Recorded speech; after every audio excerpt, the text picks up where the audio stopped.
Hey fellow explorers, and welcome back to another episode of Travel Tips by Chris. In this episode, I'm going to be giving you a behind-the-scenes look at how I create what I believe are the internet's most detailed hotel reviews videos. And I'm going to be going into everything that we look for in a hotel, from the room to the bed to the bathroom to what we expect in the lobby and the service and the restaurants and the amenities.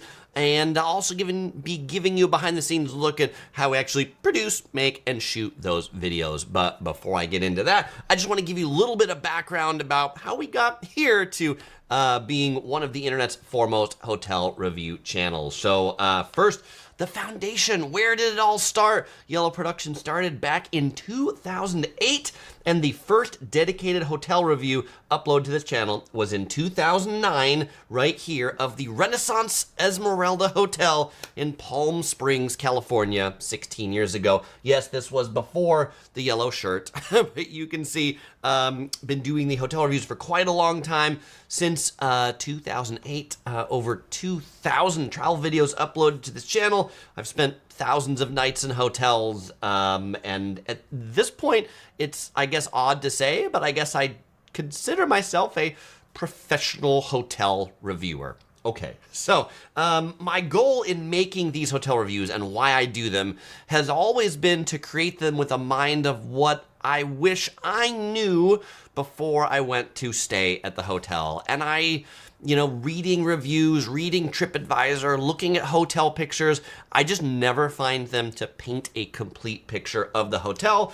And so one of my mission statements here in Yellow Productions has always been to help you travel intelligently, comfortably, and affordably. And so those are all things that then go into the hotel review. You know, we're always looking at what's the rating, but how is that based on the price? And really with an intent to give some curiosity about maybe what some hotels are that you might not be planning to stay at. But a big purpose of these hotel reviews is absolutely to help you decide whether you want to stay at said hotel or not. And so I definitely have a hotel niche on this channel. There are no hostel reviews or Motel 6 reviews here. You're not going to find like the lowest end of lodging.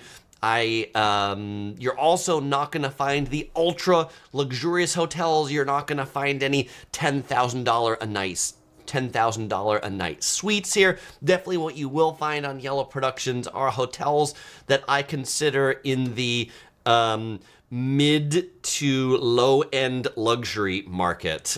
So Marriott, Hyatt, Hilton, I get that those aren't luxury. I would call those kind of like mid hotels. And then low end luxury things that might be the Park Hyatt or the Four Seasons or Caesar's Palace in Las Vegas. Things that you can get for a few $100s, and then if you've got a family, which we do now with a 5-year-old, that you can enjoy staying in. Okay, so then one of my goals in creating these review videos is to make them honest and useful. And a lot of times influencers, I feel like they get a bad rap because people who are influencers are often seen as only making content that promotes something. Like they are always on the take and their opinion is only that of what they have been paid to say. That is absolutely not what my hotel reviews are, and which is often why people ask me, Chris, do you get a lot of free hotel stays? And my answer is no. I often prefer to pay for them because when I pay for them, then I can be honest about everything that I see. And if I don't pay for them, then I just slightly feel like I can't slam them completely because I probably met those people in person. You know, when I didn't pay for the room, then it's like, oh, and I got to meet the general manager when I go there. And so how much can I slam the general manager after I've met them? But when I don't meet them and I'm a regular guest and I paid my hard-earned money, then I can complain and be a little bit more picky. But so on this channel, you will see things from my best hotel experiences, like the 10 best luxury hotels in Las Vegas, to some of my worst hotel experiences, like the Virgin Las Vegas Hotel that, as you can see there, the room was not clean. Hotels that I've had no water pressure at all, to rooms next to noisy neighbors and disappointing breakfast offerings. So my goal is really to be an advocate for you, the consumer, and not a mouthpiece for the hotels. Okay, So now I want to get into like how I look at hotel reviews and how I look at structuring the content. But before I do that, I want to go ahead and take a look at some of the comments on the live stream. So let me go ahead and bring this up, because all of these Travel Tips by Chris videos I record live. You may be watching me live, and if you are, I'm looking forward to hearing what you look for in hotels. And if you're watching the archive, I look forward to knowing what you look forward in hotels too, in the comments. Points Traveler is the most honest hotel guide on YouTube. Thank you, Points Traveler. Janelle Travels agrees. Art. By the way, Art Vandelay is the one who suggested this topic. So Art, thank you very much for your suggestion. Art says, are you the hotel points king? I definitely have a lot of Marriott, Hyatt, and Hilton points, which is why I stay at all those things. Having spent thousands of nights in hotels, yes, I am a Marriott Titanium Elite Lifetime member, having spent that many nights in Marriott. So I do... When I stay in Hyatts, I'm often redeeming for points, so yes, indeed. Jimmy asks if I tend to do restaurant reviews as well. Do I do restaurant reviews as well as I do hotels? That's probably not how you asked the question, but do I do restaurant reviews? I don't do nearly as many restaurant reviews as I do hotel reviews. I don't make them as long as the hotel reviews. Most of the restaurant reviews I tend to do are like, I do them as a short, you know, like 90 seconds eating at this restaurant. But there are some that I felt I've eaten in restaurants that I felt warranted a full video, like, for example, the Bacchanal Buffet at Caesar's Palace in Las Vegas, dedicated review video. Peter Luger Steakhouse in New York and Las Vegas, dedicated video. Paradise Dynasty in Southern California, big Singaporean chain, dedicated video. So I will make some, but I will say I tend to make more of the hotel reviews, I think, than I do of restaurant reviews. Cashew asked what I can do with all those hotel points. Book free rooms, of course. That's probably a topic for a different video. We get into that in the Q&A too. Jonathan says my hotel reviews inspire him to write TripAdvisor reviews with a list of pros and cons for each. Awesome, awesome. And Brandon says the thing I most look forward to is the comfy bed after a long drive to the destination. Comfy bed is important. Okay, and Art says, brother, your focus on air conditioning in hotel rooms has changed the way you judge hotel rooms. Yeah, I mean, air conditioning is super important to me, at least. So I talk about it a lot. Okay, so let's talk about my hotel review style, the things I look for, how I put together the review video so that when you click into a Yellow Productions review, it's a predictable journey for you, the viewer. And so where I start most hotel reviews is I start most hotel reviews not with the room tour, but I start most hotel reviews with where the hotel is, the location of the hotel, to give you some context. Because if you just start inside a room and start talking about a room, then people are like, where is this hotel anyway? Like, I feel like that's important. There are some times where I'll start with the room tour when it might be like a new Vegas hotel and everybody knows where it is. Like, it's in Vegas, it's the Fontainebleau, just show me the room. But most of the time we're like starting with some context. And so we see here a picture of the Fairmont Chateau in Lake Louise, Canada, in the Banff National Park. And this one, like a big part of this hotel, and I'm going to talk about this hotel a lot because this is one of my favorite hotels that I've stayed at, one of my favorite hotel reviews that I've made. Not the only hotel we're going to talk about, but this hotel is also great because of its location. It's in such a remote location that the fact that it's such a good hotel in such a remote location on all these national amenities and hiking trails and lakes makes it even more amazing. But if it's not on a lake, how close is the hotel to the city center? How close is it to major tourist attractions? How close is it to food? And by food, I mean restaurants, but I also mean like grocery stores and convenience stores. How close is the hotel to shopping if you need basic necessities? Can you walk to those things? Can you drive to those things? Is it easy to drive those things? Is it easy to walk to those things? Is there public transit nearby? Is it close to a metro station? Is it on top of a metro station? You know, people give me a hard time about the Hyatt, the W Sydney hotel review that I made, where I say the hotel is not close to a public transportation station, and people are like, Chris, it's like a 10-minute walk away. That's pretty close. And I'm like, man, you don't know what close is. You clearly never been to Tokyo, where you can get a hotel that is literally on top of the station. You can get out of the station and take the escalator to your hotel. So anyway, different strokes for different folks. But in addition to those things, I'll look at the location also in how easy is it to get to the hotel from the airport, from a major train station, from a major highway, from a major road. All those things about easy to get to are important. Can you drive there? Can you take a direct train there? Or do you need to hike? we stayed at Korean temples in the mountains before. Do you need to hike with your luggage to get to the hotel? You might think, well, Chris, but or started in the room, started in the hotel lobby. No, it starts out here to tell you where the hotel is. There was one that you might have seen recently. People always ask me, like, Chris, where are your bad reviews? A bad review that I put out recently was of the Sheraton Pentagon City Hotel that I booked this hotel and I made a mistake booking this hotel. This hotel is like the worst location in Arlington, Virginia. It's cut off from all public transportation. You can't walk anywhere from it. They call it Pentagon City, and it's really not, because there's a metro station with that name, and it's very far away from there. And when we get to the room, that was awful too. But this is not a video to slam the Sheraton Pentagon City. But those are all the things that I felt like were misleading just looking at the hotel and booking it that people need to know. Henry, thank you so much for your support. Henry says, hope your evening is going great.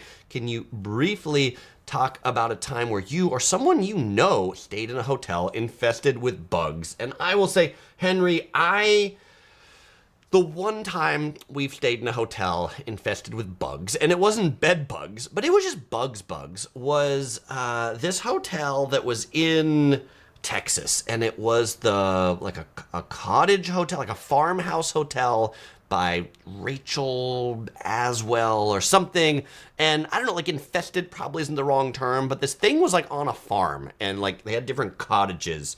And, we get into our cottage room and there are just bugs all over. Bugs here, bugs there that, yes, we spent the first hour in our room just killing bugs. Certainly at the Kuala Lumpur Hyatt that I stayed at recently, last year, there were all these black flies in the room, and I'd kill them. And I'd be maybe 10 at a time, and I'd kill them, and they'd come back, and I'd kill them, and I'd come back, and I'd go to the front desk, and I'd tell them, there's all these flies in the room. And they said they'll do something, and they didn't do something. And then clearly I talked to their guest experience manager, and she was appalled to hear about these black flies in the room. Apparently they're drain flies. Apparently this is a thing that they were coming out of in the bathroom. It had you have a toilet, you have a bathtub, and then there's a separate drain on the side that doesn't get used all that much, and that's where these flies were coming out of. Also certainly had the experience of geckos in our room. My mom and we were at the Andaz in Maui, one of my favorite hotels anywhere, but there's a lot of geckos in Hawaii. And when we pulled back the bed sheets, what was in our bed sheet? A gecko. And when we called the front desk, they were completely unfazed by a gecko in a room. Apparently happens all the time. They came and used their special technique to catch the gecko and get it out of the room. But if anybody on the live stream has stayed in a room with bugs that they've got a story of, or you're watching the archive, please share it with a fellow explorer. Okay. Art says, I just stayed at a hotel in Sri Lanka where a cat-like creature broke into the bathroom via the room. Lucky the bathroom door was closed. That sounds like an adventure. Killer Chronicles says, I will take geckos over roaches. I will take geckos over roaches any day. And I like to say that I feel like even before staying in hotels, I tend to do a lot of research before I get there. So 98% of the time, I've profiled away all of those hotels that are completely awful like that. Okay, so now that we've talked about the location, what do we do after the location? So then it's the arrival experience at a hotel. And not just about getting there, not just taking the train, this and that, but once you're there, then what's it like to get inside? And if it's a hotel that you drive to, then what's the parking like? Is it self-parking or is it valet parking? Is the self-parking plentiful? Is the self-parking nearby? Is the self-parking far away? When we stayed at the Fairmont Hotel in Banff, different than Lake Louise, there's two that are there. We stayed at both of them, the Fairmont Banff Springs. The self-parking parking. You can valet park right in front of the hotel, or if you want self-park, the self-parking garage is like a 15-minute walk away from the lobby, not covered or anything to get to the main hotel, which is really a drag in a place that it snows a lot. As compared to the Fairmont Lake Louise, where the parking garage is integrated into the hotel, and when you park, you don't have to go out in the snow, and then you can just go from the parking garage into the lobby. If the parking is valet, how quick is the valet? The place you drop off your car for the valet or you park, is it covered? Is it out of the weather? Is it not? Is the valet safe? When I was looking at hotels in Philadelphia, which is where the Liberty Bell comes from, kind of like the cracked famous bell in the USA, downtown Philadelphia, a lot of classic hotels. Most of them are all valet parking, and they parked the cars off-site. And, many people like, I valet parked the car here, and it got broken into parking in at the off-site parking lot that they parked the car, that it's unsupervised. So those are all the things I look for in the parking. In parking, if you're parking in a parking garage, how tight are the spaces, and does it just look sketchy? I feel like there are hotels that absolutely consider parking part of the hotel in the experience, and there's also others that are just kind of like, the parking garage has never been cleaned in decades. The trash can in the parking garage has never been emptied in decades. You've all been in those kind of hotels, and those hotels always get lower points when they don't consider that part of the actual hotel. Okay, so then we get into the hotel, we get into the lobby. How does the lobby look? How clean is the lobby? What's the atmosphere like? What are the staffing levels like? And by the way, this picture here, this is of the Hotel MiraCosta at Tokyo Disney Sea. I'll tell you a little bit about this arrival experience in a moment after I get through a few of these different points. What's the general organization look like when you come in? Is it easy to tell where you're going? Are the lines clear? Is it disorganized? How is there a line to check in? How long is the check-in line? For me, like, a reasonable amount of time to wait to check in is about 5 minutes. If I have to wait any more than 5 minutes to check in, then there we go. When you finally do get to the check-in desk, how quick and polite were they? At the valet, did people come to help us with our luggage or not? Did they put it on a cart? Do they have carts? Do they not have carts? In the lobby, are there nice places to sit for other members that are coming along? If it's OC Girl, the Curious Princess, and myself, no reason for all three of us to stand in line and go to the front desk. So are there places for them to sit while I'm up there handing out credit cards and getting room keys? Are there complimentary arrival drinks? Are there complimentary arrival snacks? Is there complimentary arrival water? If you're in Hawaii, do you get a complimentary arrival lei, a flower lei, or not? Okay, so the check-in experience stories that I want to tell you that elevate the check-in experience quite a bit. One is going to be on the Tokyo Disney Sea Hotel MiraCosta. So checking in here, when we got dropped off at the hotel, we came in a taxi, we got dropped in front of it. As I'm standing there taking a picture of the front of the hotel, one of the taxi staff asks if I would like him to take a picture of us. I'm like, nobody's ever asked me that standing in front of a hotel when I take a picture of it, if I'd like a picture taken of us. I'm like, sure, I'd love a picture taken of us. So after he took a picture of the Curious Princess and I, then we went in, we stood in about a 3-minute line to check in. We go to the front desk, they explain all the stuff, we check in, and then they give us this little number, and they tell us to sit down in the lobby, and somebody will come and call our number and then take us to our room, which I'm like, oh, it's kind of odd. It's kind of odd to get a number called, I guess. But the number corresponded to the baggage cart that they put our baggage on. So then as the girl comes over to call our number, she's got our luggage with us and then walks us to our room. But not just walks us to our room. As she's walking us to our room, carrying our luggage, she says to the Curious Princess, she's talking to her, you know, do you like Disney? Are you going to theme parks? What's your favorite Disney movie? Oh, it's Frozen. What's your favorite character in Frozen? Oh, it's Elsa. What's your favorite song in Frozen? And then this girl proceeds to sing some of the songs from Frozen as we're walking down the hallway to the room. And then we get to the room and she's like, okay, I'll show you around the room. She shows us everything in the room. And then she asks my 5-year-old daughter, the Curious Princess, she asks if she could draw her a sticker.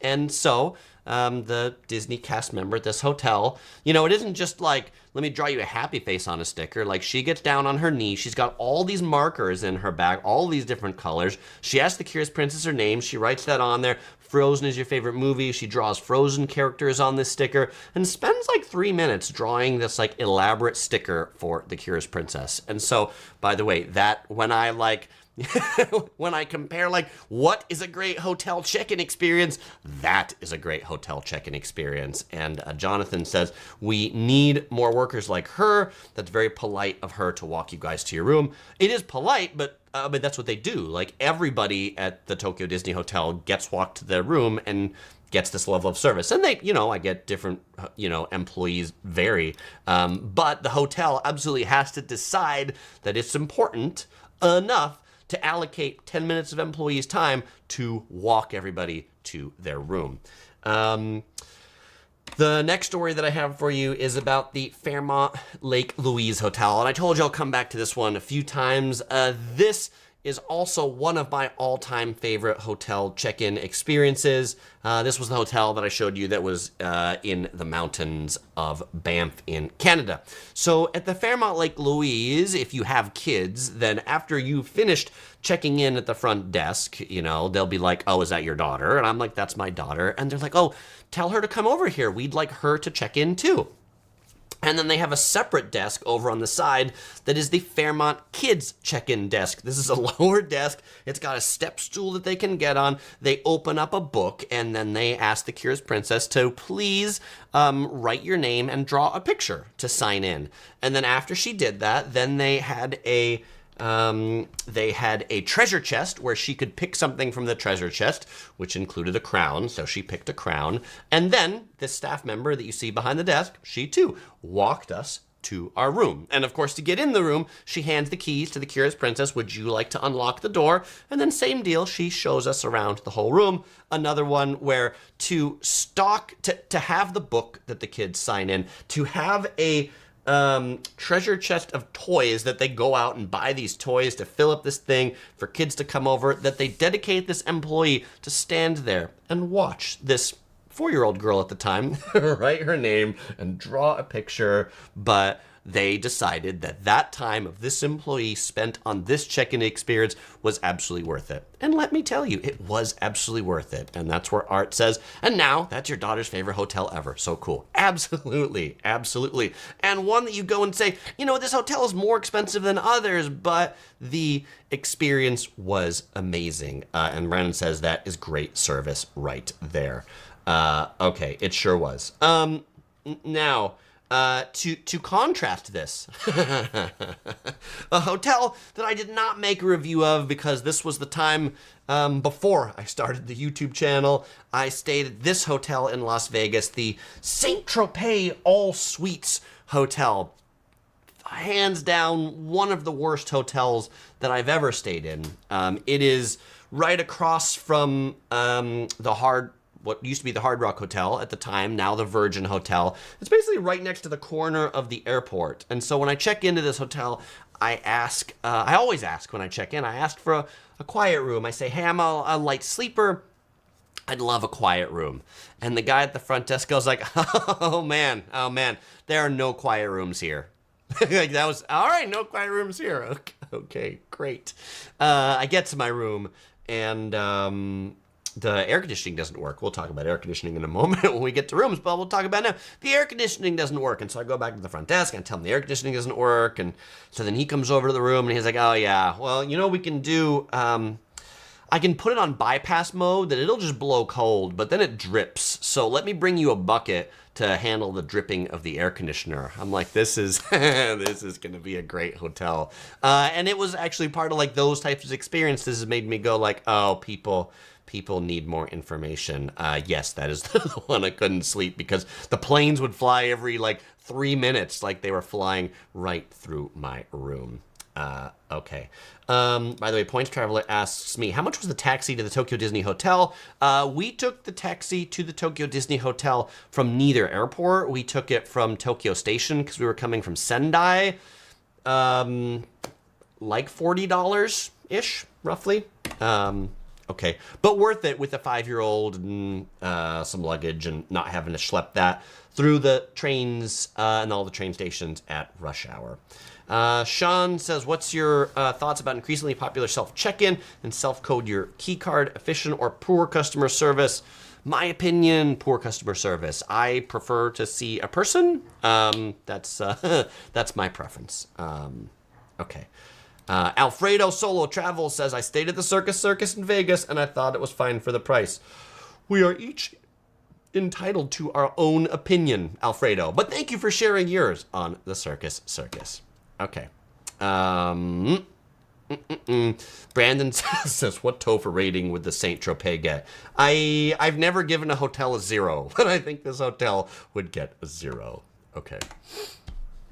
So let's go ahead and talk about, so this one too. Okay. So now this is about, okay, we've looked at the lobby, we've done all that stuff. Now, what's it like to get from the lobby to the room? So this is like what I would call the in-between spaces. And not a space, but like the journey from the lobby to the room, I think is absolutely important. And so, you know, do you take elevators? Do you take stairs? Is it long? Is it short? Like, this is particularly important in Vegas, where it can be like a 15-minute walk from the front desk to actually get to your room. One that was like, one of these, like, why I think this is important was this hotel that we stayed at in Bath in the UK, the Abbey Hotel Bath. And we check in, the lobby's in the ground floor right here. We check in, and then they, how do we get to our room? Okay, well, to get to your room, you go, you take this elevator over here, and you take this elevator up to the 3rd floor. And by the way, that elevator was not big enough for all 3 of us and our luggage. So, OC Girl and the Curious Princess, they went up themselves with like one bag at the 3rd floor, and then I brought my luggage, the rest of the luggage, up to the 3rd floor because the elevator was so small. We get to the 3rd floor, and then they're like, okay, go across the 3rd floor. There's going to be a few steps here and there that you need to go up, which is super fantastic with luggage. Not like a staircase, but like 2 steps up, hallway, 2 more steps up, hallway. And then they're like, you're going to go over that, and then you're going to find a staircase, and then you need to go down a flight of stairs, and then you'll get to your room. I'm like, so to go from the lobby to the hotel room, we had to go up and across and down. And like carrying luggage through that was like, oh, oh man, and the elevators didn't work. I mean, now, I actually loved the hotel. When we got to the room, like it was an amazing room. This was the bathroom in the room. So it was like totally worth it to get there. But it was one where like, if you can't like schlep luggage, and they didn't offer to help us with the luggage, you know, it was like, okay, well, I'm glad I got a good back to carry all this luggage up and down these stairs. Julie points out the higher the floor, the longer the elevator wait. Julie, I don't know if I would agree with that. And so here's why. And I will say I prefer rooms on higher floors because what I find is if you're on the higher floor, then when you're taking the elevator to go down, it is less likely to be full. I've been in a lot of hotels where the elevator, you just can't get in the elevators because they're full, specifically like at breakfast time or checkout time, and you have to wait for like 3 or 4 elevators, where if you're on the top floor, you know, you're the first person to get on the elevator. Yes, it does take you longer to then get to your room every time because you got to like pass all these things. So So there's the pros and cons, where if you're on, the second or third floor, maybe there's a staircase that you can use to get down, and you can bypass the elevator entirely. Okay, but so speaking of the elevators, that is absolutely something I look at, and I look at, are the elevators nice? Like, generally recording the elevators or something that I record. Are they clean? Do they smell good? Do they feel like they're gonna break any day now? I feel like elevators are something that a lot of hotels also don't pay enough attention to. Like, they spend a whole bunch of money to renovate the whole hotel, but then they don't renovate the elevators, which boggles my mind. And yes, this notion of how long do you wait for the elevators? One of the hotels I enjoy in Waikiki in Hawaii is the Hyatt Regency Waikiki, but it is a 40-story hotel, and it is annoying to get to your room, because to get to your room at the Hyatt Regency Waikiki, the elevators that go to the guest room floors, they don't start on the ground floor. You can't take the elevators from the ground floor up to your room. The elevators that go up to the guest room floors only go from the second floor. And there's 2 towers in the hotel. And to get up to the second floor, there's escalators on both sides underneath both towers. But if you can't take the escalators, then in the middle of the building between the 2 towers, that's where the elevator is that takes you up to the second floor, that then you can go back to the elevators up to the 3rd through 49th floor. Which is annoying if you have like a stroller or a wheelchair, because you gotta like traverse half of the hotel to get this, and then half the hotel to get back here to just go up to the elevator, where if they could have just made these elevators go down one more floor, and I'm sure that, security, this and that, but like, it's not like they got anybody standing there on the second floor watching people get in those elevators anyway. And because it's kind of an older hotel, those elevators can get pretty busy. These are ones where like you can wait for 3 or 4 elevators to actually get on them. Amanda says you can press to go up, so it doesn't matter if you live on the lower floor. Maybe. I mean, not at all hotels. There are some hotels where like you need like a key card to get to higher rooms from certain floors. So like at many hotels, yes, but then that's also a huge hassle where you're like, I gotta go up first and then I gotta come down. Julie asked if I've ever gotten stuck on an elevator. Not for a long time. I've never been stuck in an elevator for a long time. I've been in situations where the elevators have like ended up on kind of like weird in between floors or something, and we'd be able to open the doors and still kind of get out, but I've never been officially stuck in one. Amanda says, in case of earthquakes or fire, it seems more safe in lower floors. And Wendy said the elevator says if you're on a high floor, it may still be taking a long time, so the elevator may have to make a bunch of stops on the way down. Absolutely true. Absolutely true. That's something to say for for ground floors of hotels. When I've stayed at the Disney Beach Club Hotel and the Disney... There's 2. There's the Yacht Club and the Beach Club, and they're near Epcot, and I've stayed on both sides of it. But it's like a big sprawling property. It's 3 stories, and actually I much prefer to just stay on the ground floor of that hotel, because then I don't have to take any elevators. It's really convenient just to be on the ground floor, and it saves a lot of time to get in and out, to actually not have to go up and down. Jonathan says, do you take hotel security into account, such as requiring a room key to access the elevators or go up them? I personally don't like using the key card to get into the elevator. I absolutely take security into account, but I don't really consider that security, because people can just get in the elevator with somebody using a key card. I much prefer if hotels like in Vegas have somebody who stands in front of the elevator and like looks at your key card or something like that, to be like, oh, you actually belong at this hotel. Or there's like at the Venetian, where the security guard that has you tap your key card as you come in. I actually consider that security, as opposed to just the annoying, I need to tap my card to get in here. Okay. Yes, an Ostfly girl says standards and needs. If you're in your 20s is one thing, family another, seasoned traveler another level. For sure, which is why I tend to talk through all the reasons why I rate it good, bad, or another, because some people might not agree with my pros and cons, which is why I tend to share them as pros and cons as opposed to just is the hotel good or bad. Right.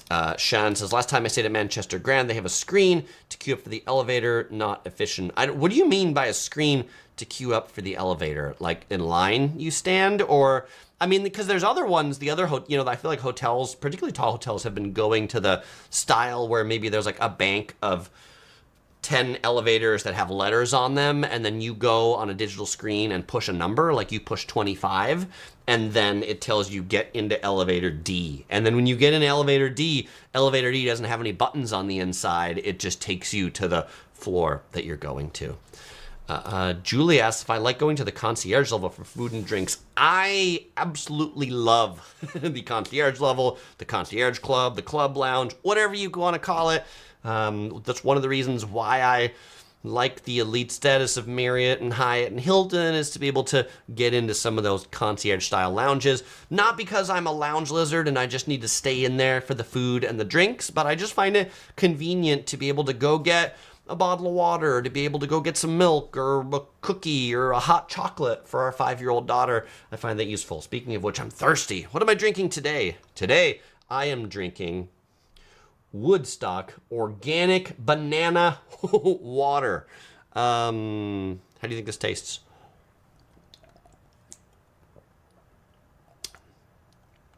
I'm amazed at how much this tastes like a banana. This tastes like I'm drinking a banana. And not a thick banana. It's not like a banana smoothie. It's absolutely like water. And it says over here, with a superior banana taste. The can claims that it has is water made of 2 bananas, and it is manufactured in Thailand. So, if you like bananas, check out this banana water. All right. Bert Morrow says, what about the sugar? What about the sugar? It's, there's no added sugar. It's banana sugar. There's, there we go. And it has, let's see, 460% of my vitamin B6, because it's water from bananas. No caffeine today. Thanks, Bert. Brandon is drinking Minute Maid lemonade. Art asks if I'm in the hotel lounge Illuminati. Probably. I probably am. Okay. Yeah, Oslo Girl says women need some special attention to hotel safety. It's also one of the reasons why I don't like hotels that I would call like motel style. The ones where like the doors open up to the parking lot. Like, definitely not my thing. Like, absolutely. I like secure place. Not just me. not just. I mean, women too, but me too. I like security as well. So which is, like I like the elevators that are past security guard, or that are, you have to like walk by the front desk to actually get into the elevator, as opposed to the elevators that, you can just take from the street or something like that. Okay. Now he's talking about elevators. How about the hallways? When you get up to the guest room floors, are the hallways nice, clean, bright, and smell good? Here's a picture of a lounge. This was at the Hotel Toronomon Hills, which walking through the hallways in this hotel reminded us a little bit of the hallways in Severance, because they were like illuminated from the floor. The carpet in these hallways was entirely white, and then they had lighting along the walls facing down onto the white carpet, which the reflection of the light from the bottom is what illuminated the hallway. Very interesting design. And the staff was out there all the time keeping them clean, and they would keep them clean not via vacuums, but via like lint rollers on long sticks. So that's how they would keep their white carpet clean. Is there good air conditioning between the hall, like to get to your room? Or you're like, this hotel, I liked this hotel, this Mimaro Tokyo Ueno East, but to go from the lobby to the elevator to the guest room, the elevator was not air conditioned. And then it's kind of an apartment style hotel. So each floor you would go to, there were like 5 or 6 rooms on each floor, but it was outside to get to the rooms. And just like getting in the elevator was so stiflingly hot. I'm like, man, you can't cool the elevator. What about the actual hallways and the floors themselves? Are the floors squeaky? Are they musty? By the way, this picture here, this is a picture not of a hotel that I stayed at, but of a hotel some friends stayed at. This is the Ohana Waikiki, like an outrigger hotel, and they had just purchased this hotel, but they were selling the rooms. And like, they got to this hotel, and this is what they had to walk down to get to their rooms. I mean, how would you feel if these are the hallways that you would have to walk down to get to their rooms? Needless to say, that did not get a good review from my friends. Okay. And what about ice? On the guest room floors, are ice and water, are they easy to obtain, or do you get to the guest room floor and you find out that the ice machine's broken, and then you have to go to another one, and then you go to the other one, you find out that one's broken too, and you go to another one and you find out that one's broken too, or the ice machines aren't even in the building that you're in, or things like that. Yes. Julie says some hotels have sensors which the air goes off if you leave from the from the room. Indeed. Yeah, Art says when you walk through a hotel, Chris, I picture a Matrix style meme of equations and thoughts above your head as you assess. It probably is. Like as I'm walking through, I'm like this, that, +1, -1. Okay. So, let's go ahead now and talk about getting into the room. So we've kind of like looked at the stuff. We've looked at the location of the hotel. We've looked at the arrival experience. We've looked at the in-between experience. Now let's talk about the room, and then we'll talk finally about some of the other core amenities like restaurants and pools. So getting into the room tour and the room review starts with the entryway and the first impression. In the review videos, I generally start the video walking into the room itself. This is also in the Hotel Toronto Hills. We had used Hyatt points and a suite upgrade that we had to upgrade to this really awesome suite, 2-room suite. And like, if it was daytime and you would look through this floor to ceiling windows of like soaring Tokyo, like an amazing entry experience. But like, what are the room's key characteristics when you walk in? Does it look nice? Are the ceilings high? Does it look cramped? Does it smell bad? Is it dark? Is it bright? So that's kind of the beginning of the room tour, that first experience as you come in. Another one that's a great experience is this one right here. This is the W Hotel in Sydney, which is the world's largest W hotel. Kind of cool when you get into the room. They had a stuffed shark. They had a shark stuffy on the bed, but also like the interesting use of colors and the interesting lighting, a lot of blues, but also if you look over here, the closet, everything in the closet was entirely red. And so it's just another one where like you immediately walk in this room and you're like, wow, this is designed like no other room I've ever been to. Or you go on board a Disney cruise and it's the opposite of that W room or that suite. It's very small. It's very small, but it's clean and it's well thought out. You know, it's like, how do you feel when you get into that space? And I had a really big porthole over there, which was nice, and a little curtain that you could close to close off the bedroom from the living room sort of things. Okay. So once we get from the entryway, then it's a deep dive onto the bedroom. This is a picture of the Hyatt Regency in Sydney, Australia. And, to me, the bed part of the room is really important. Looking at things like the bed quality, which is more than just coming into the room and looking at it, but it's actually like sleeping on it. How comfortable is to sleep on that bed? Is it too firm? Is it too soft? What are the pillows like? Are the pillows lumpy? Is the bedding soft? Is the bedding warm? Is the bedding just a really crappy flannel sheet? What about the bedside tables? Is there a clock? Is there power? Is there plugs? Is there USB power? If it's a hotel that caters to a lot of international travelers, are there multiple different voltages of plugs? Are there good lights if you want to read by your bed? Are there good lights in the room, or is just the room really dark and you can never see anything? Can you watch the TV? Can you watch the TV in your bed if you want to? Can you watch the TV from the chairs? What does that whole experience look like?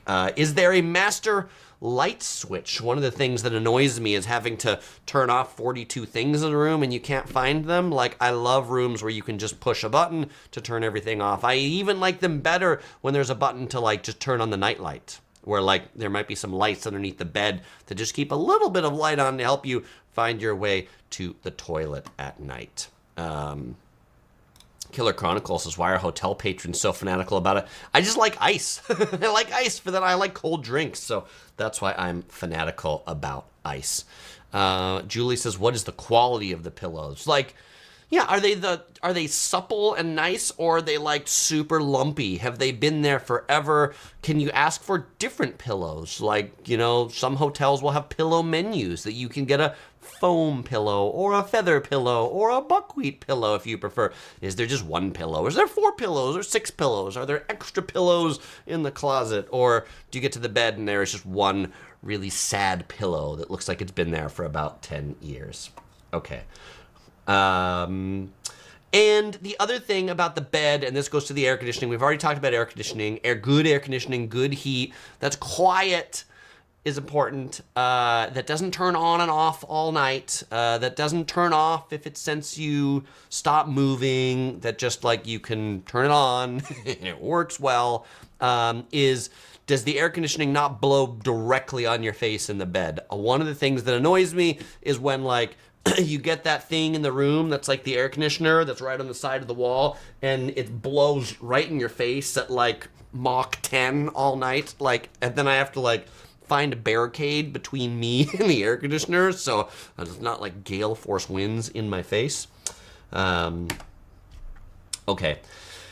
So once we've got past the bed, then it's what is the workspace and connectivity like? I am somebody who does like to be productive in my hotel room. I make videos. So I bring computers and I bring equipment and I like to charge them. And so the desk is important to me, or workspace or table or whatever. So is the desk big? Is the desk small? What is the desk chair like? What is the Wi-Fi like? Is the Wi-Fi good? What about the plugs in the room? Are there plugs to actually plug your stuff in reasonable places and that then you can put your stuff there? Or is the like plug in the corner and then there's no place to put your laptop or your phone or whatever you need to charge near that? You just end up having to put it on the floor. Okay, and the bathroom, another good part of the room. Water pressure. When we take a shower, is there good water pressure or not? Can you actually take a shower sufficiently?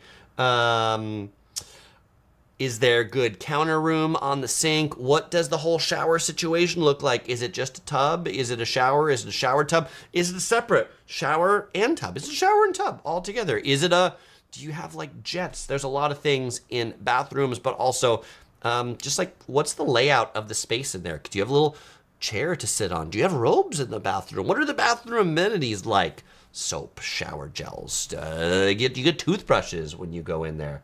And is it bright? Can you actually see yourself in the mirror, or is it really, really dim? And what is the ventilation like in the bathroom? When you take a shower, does the whole thing just steam up? Or if you go use the toilet, does the whole thing stink up and not evacuate?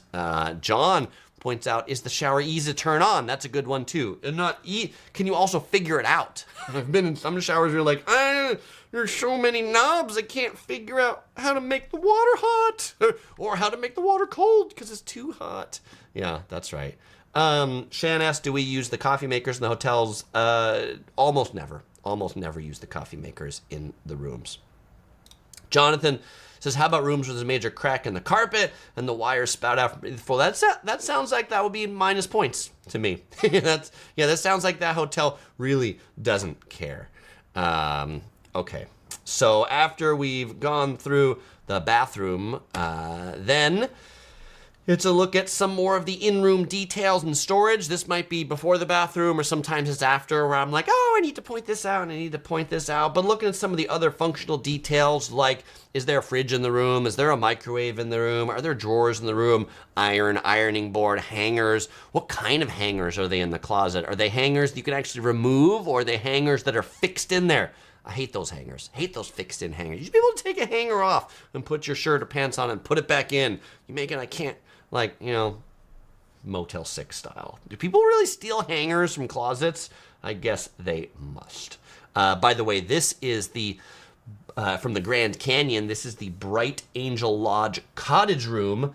And this was one that is a room that has heat, but no air conditioning. I knew that. I knew that going in, but it's one of those that was also noisy. It was a room with a connecting door, and I was like, oh, so noisy from the connecting door. I tend to really dislike connecting rooms because the sound just like really travels under those doors. So I also do consider how noisy was the room. Could you hear noise from the outside? Could you hear noise through the window? Could you hear noise under the door? Could you hear noise from the hallway? Or was it peacefully quiet? Jonathan points out, is there a safe in the room? I always point out if there is a safe in the room or not. Julie says, I always put my luggage on a luggage rack. Is there a luggage rack? Is always something I'll point out too. Julie says, are the towels thin or fluffy? That's an important one as well. I like my fluffy towels. Art says, low water pressure makes me sad. Sassy. Makes me sad too. Cashew says, I can't live without AC. Yeah, and when I got in this room, even though I was there in December, I still had to get in, like open up all the windows and open up the doors and like get it to be unstuffy and just get it to be sleepable again. Obviously, that's why this room has a fan in the top of it, because it can be pretty hot. But this is interesting. Osfly Girl says, do not put your luggage on the bed. You know, in Japan, I've been into some rooms that are so small that there is literally no place to open your luggage except the bed. And then the place to store your luggage once you've opened it is actually literally underneath the bed. By the way, Osfly Girl, don't get me wrong. 99.9% of the time, I don't put my luggage on the bed. But in those hotels, there's literally no place to open it except from the bed. That's actually how those hotels are designed. Julie says, what are your thoughts on the themed rooms like the Chattanooga Choo Choo? Oh, well, I guess I've not stayed at the Chattanooga Choo Choo, but I kind of like themed rooms. Like, I like fun rooms, but I feel like hotels that have like heavily themed rooms often charge way too much of a premium for the heavily themed rooms. So there we go.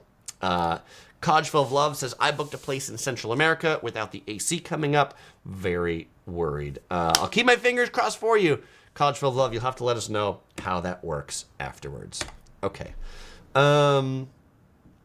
So the view. Let's talk about the view. The view is always something that's important. I tend to do my hotel reviews like when we get to the hotel. You know, we often checking in at night, so I'll generally do it first thing before we've like messed up the room. And it's always kind of funny, you know, like if you think about like checking into a room, what's the first thing you want to do? Unpack. Not the first thing we can do because we need to tour the room. Then we're like trying to show the view, but it's usually nighttime. And so I'll usually do a thing where I'm like, this is what it looks like at night, but this is what it looks like in the day, and that's a shot from the next day, so you can see what it looks out the window in the next day. But this hotel we stayed at in Taiwan, this is the Hotel Indigo in Alishan. The sunrise view is a significant perk of this hotel, and every room in this hotel only faces the direction of the sunrise.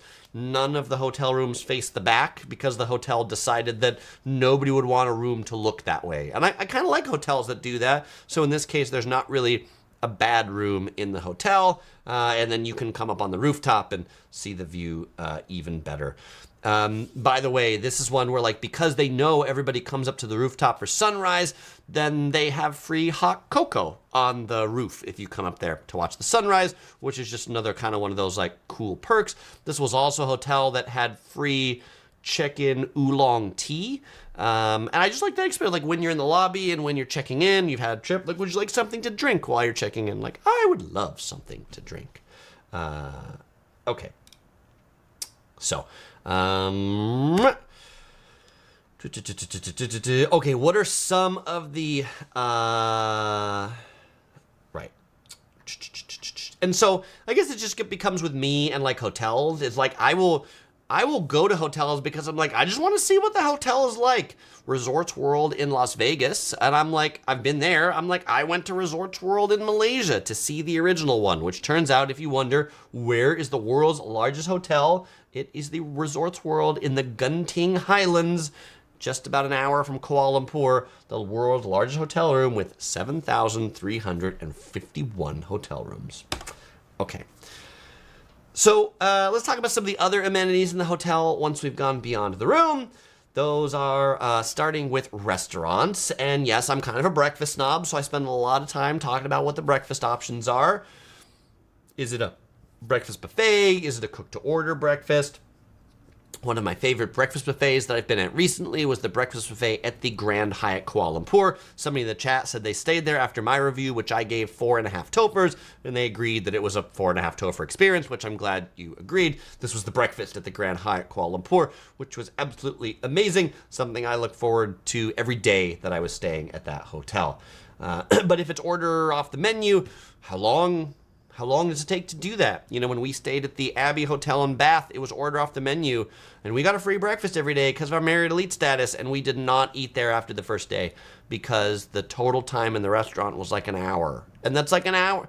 Okay, well, it doesn't take us an hour to eat. It probably takes us 20 minutes to like eat breakfast if we were going to a breakfast buffet. That's 40 minutes out of our day that we could have been doing something else. Instead, we're just sitting there waiting for people to take our order or cook us some eggs or something like that.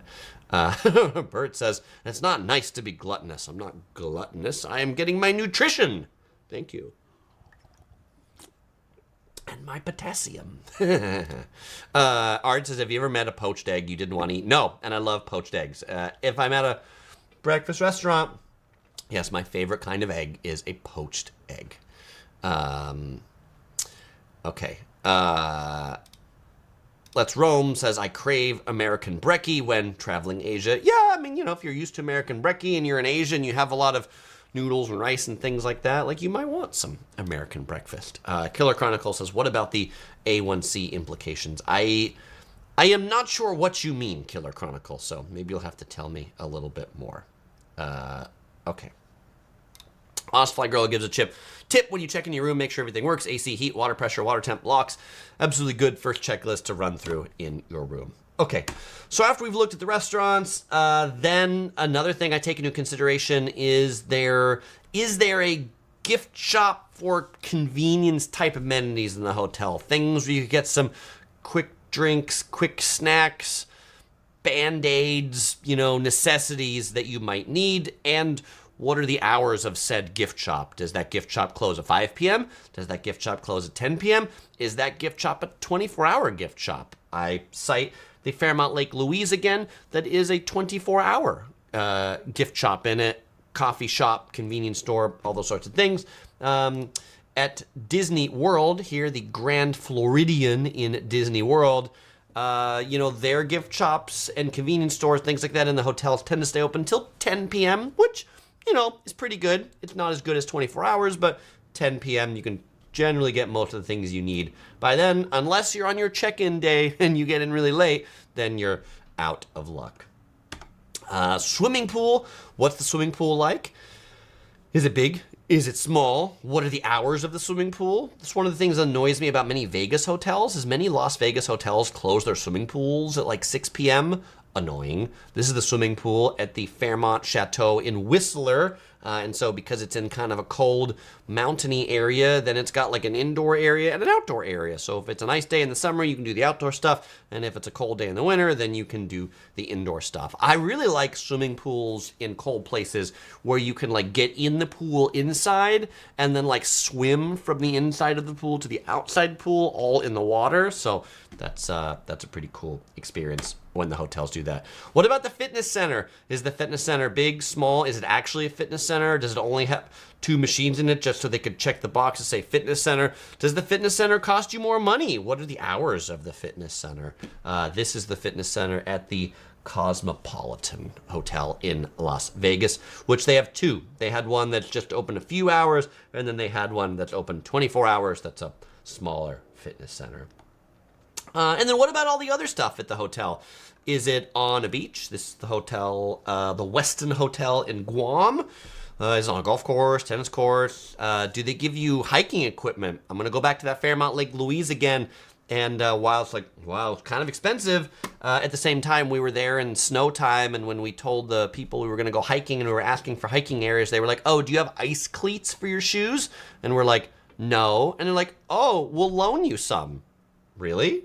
Okay, that's cool. But the fact that they had ice cleats to loan and didn't charge us extra money and didn't charge us to rent them, like just another great experience. The Andaz in Maui, when you stay at that hotel or this hotel in the Westin in Guam and you want a chair for the beach, they don't charge you more for the chair. If you want a boogie board, they don't charge you more for the boogie board at the Andaz in Maui. Just like whatever you want. You want a boogie board? Do you want a chair? Do you want an umbrella? Like, here we go. These are all the things you'll need, and they don't tend to nickel and dime you.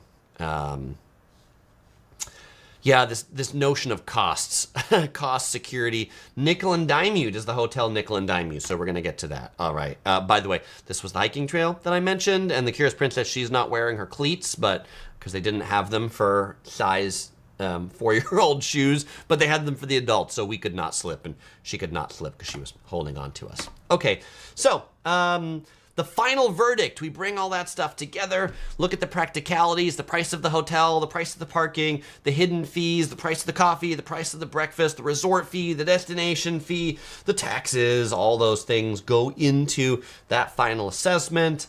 You know, I always do it in a list of pros and cons.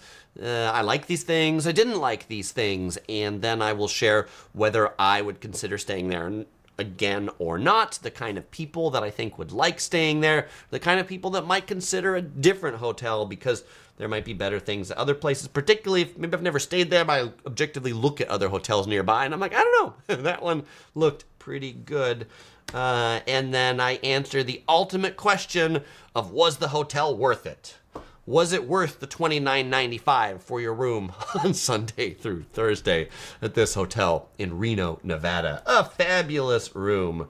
And by the way, I realize, is it worth it? Can depend on the season because hotel rates fluctuate and this and that, but I always base it on what we paid because that's all I can base it on is my experience at the time. So before we go to Q&A, I just want to share a few notes kind of about behind the scenes style and things like that because people often ask. So if I am just by myself, then I'm shooting it myself and I'm shooting the review on usually my Android phone, my Samsung Galaxy S25 Ultra, and my DJI Osmo Pocket 3. Usually the Osmo Pocket 3 is the main camera for the walking scenes, and then the cell phone is for B-roll of things like the hotel breakfast, the lobby, the gym, so that as I'm walking around the hotel recording those things, people don't think I look like some obnoxious YouTuber with a giant camera.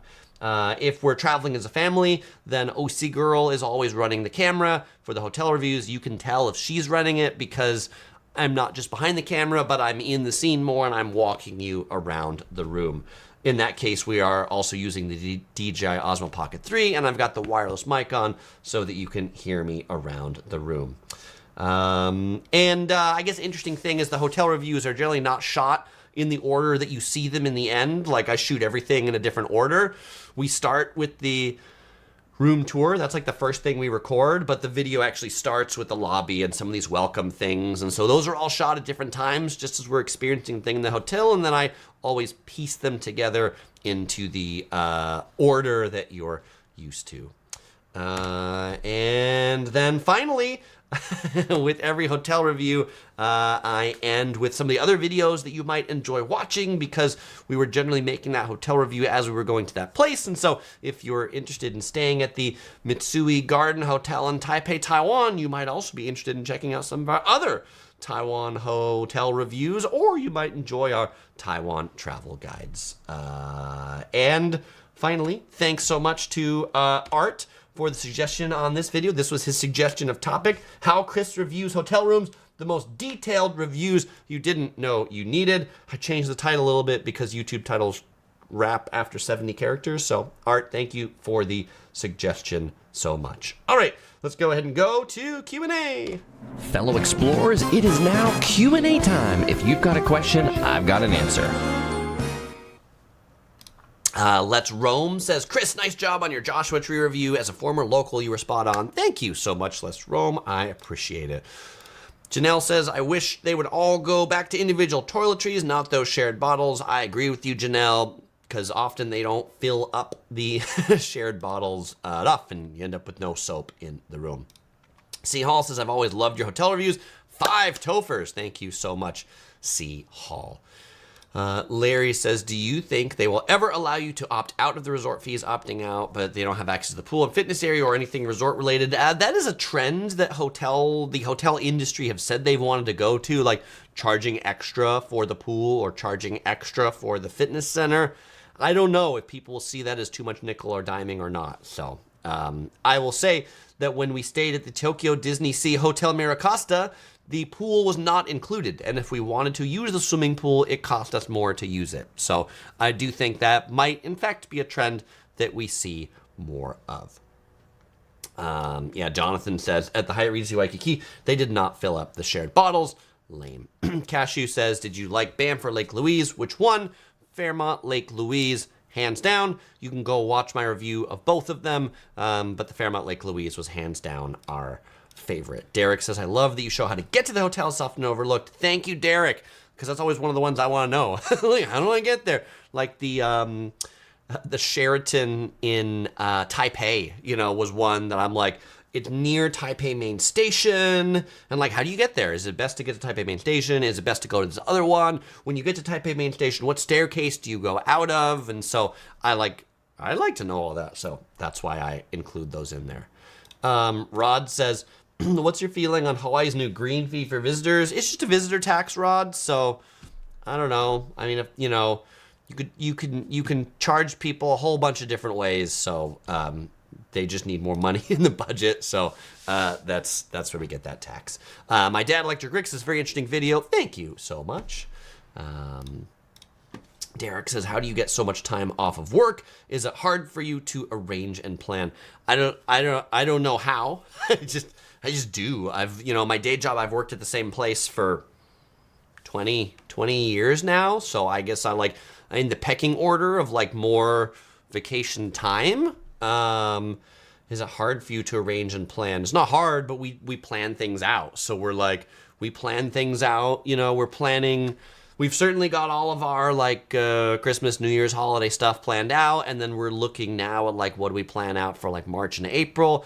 And we just need to get stuff on the calendar. It's one of those where you might say from a work perspective that there's never a good time to go on vacation, but you have to go on vacation sometime. So just need to get it on the calendar. Cashew says, is there a hotel you have on your bucket list you want to stay in?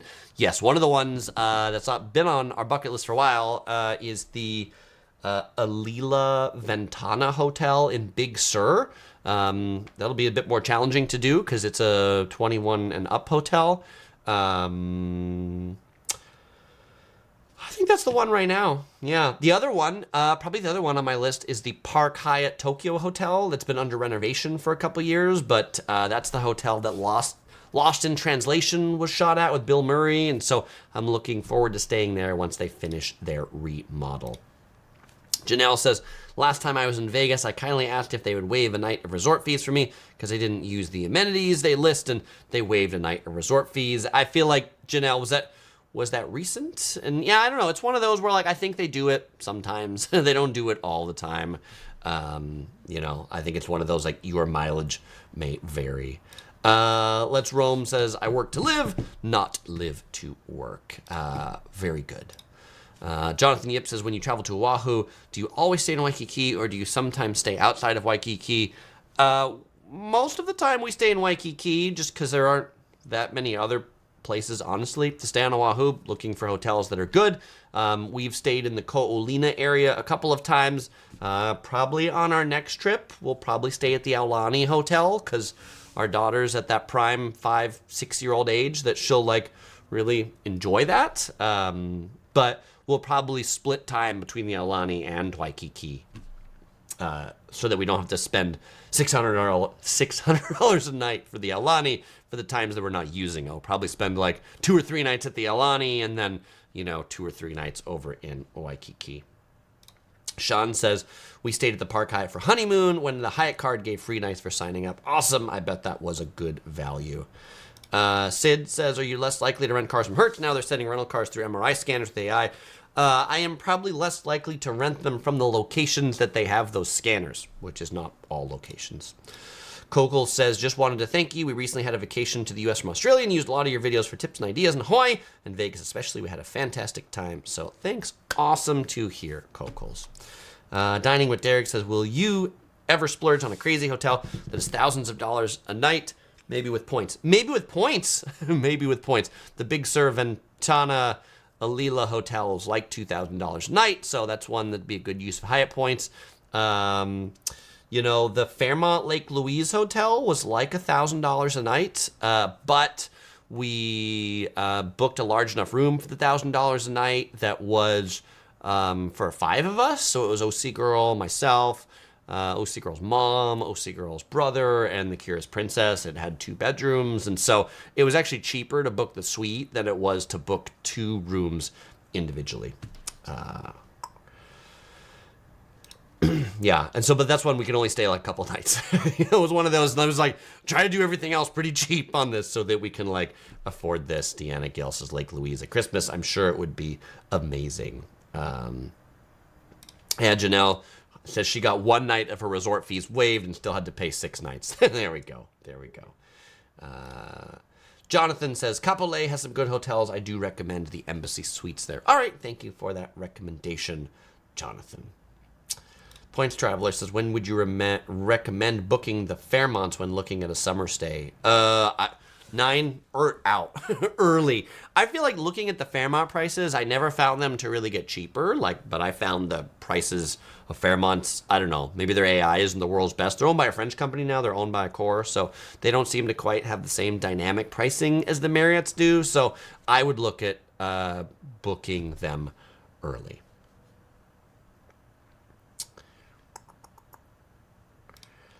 Lois says, will you ever try Singapore Airlines Suites, 1 step higher than first class? I don't know. Can I use points for it? I got a lot of Amex membership rewards points. Can I transfer them to Singapore Airlines miles and book those?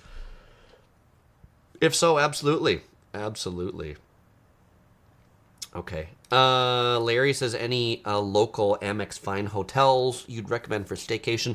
I don't know. I've never, I guess in Southern California, I've never, I guess I haven't really paid attention as to which ones are on fine hotels and resorts, but I've been using the Amex fine hotels and resorts to book what's the word I'm looking for? To book a lot of the Fairmonts, because then it comes with the room upgrade, it comes with the free breakfast, it comes with the restaurant credits. So if you do have an Amex Platinum card, absolutely recommend that you look at the fine hotels and resorts rates. If you don't, and you're looking to book a hotel and not looking to earn a lot of loyalty points, or you're looking to go to Vegas, I've been using planin.com a lot because they've got some pretty good deals on Vegas hotels. I have a link in the description below if you want to check out Planin. We use that also on our Japan trip and got maybe 20% off some of our Japan hotels booking through Planin. Okay, let's go ahead and go to the giveaway. Yes, it's the time you've been waiting for. It's time for the giveaway. All right, fellow explorers, in every live stream, I always give away some Yellow Productions swag, and I've got something new today here. I have, by popular demand, a Yellow Productions hoodie right here. This is, it's an embroidered hoodie right here. And this is also new on the Yellow Productions store. So if you've been craving a hoodie to keep you warm as the winter months approach, you can purchase this Yellow Productions hoodie now if you don't win one. But that's what we're going for today, the Yellow Productions hoodie, which is, by the way, it is a really fine, soft, nice material hoodie. I had a hoodie listed before, but they discontinued the one, and so I've been looking for another good one. So it's good. It's got a nice pocket that you can put your hands in there. All right.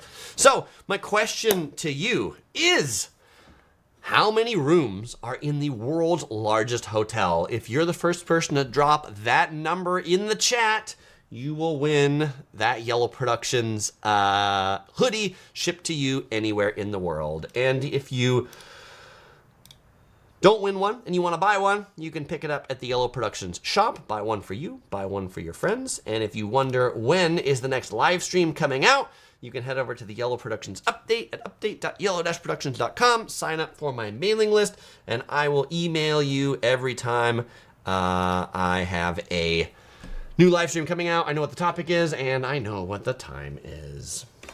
And now we have a winner chicken dinner. Winner chicken dinner. Okay, I see a few right answers, and so let me filter my list to the people who gave the right answer. Lisa right here, congratulations. The answer is 7,351 rooms at the world's largest hotel, the Resorts World, First World Hotel in the Genting Highlands outside of Malaysia, outside of Kuala Lumpur in Malaysia. Lisa, send me an email, chris@yellow-productions.com. Let me know your address and let me know what size of Yellow Productions hoodie you want. I want to give a couple thank yous today. Before we wrap up, I want to thank Kathy for when she was out here in California for bringing this koala from Australia that has joined the happy background right over here. And I would also like to thank these awesome channel members that help support Yellow Productions every month, and I would like to give a special thanks right at the top to, I can't read it now, it's too small, full screen, at the top to Kurt C, who joined as a fellow explorer today to support Yellow Productions. So Kurt, thank you so much, and as usual, fellow explorers, I won't say goodbye because I'll see you in the video. I'll see you in the next video. I want to give like an aloha because we're talking about Hawaii or something like that. Maybe I give a mahalo. Mahalo.